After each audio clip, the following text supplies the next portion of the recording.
രാമായണ പുണ്യം തേടി ഭക്തർ. ഒറ്റപ്പാലത്തെ ക്ഷേത്രങ്ങളിൽ വൻ ഭക്തജനത്തിരക്ക്.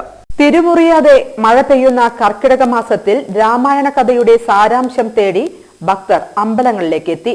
ഒറ്റപ്പാലം വേങ്ങേരി ശിവക്ഷേത്രം, പൂഴിക്കുന്ന് ശ്രീകൃഷ്ണ ക്ഷേത്രം തുടങ്ങിയ ക്ഷേത്രങ്ങളിൽ തിരക്ക് അനുഭവപ്പെട്ടിരുന്നു.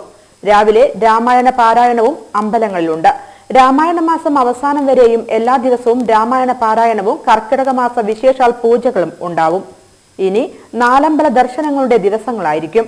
രാമലക്ഷ്മണ ശത്രുഘ്ന ഭരത ക്ഷേത്ര സന്ദർശനം രാമായണ മാസത്തിൽ ഏറെ പ്രാധാന്യമുള്ളതാണ്.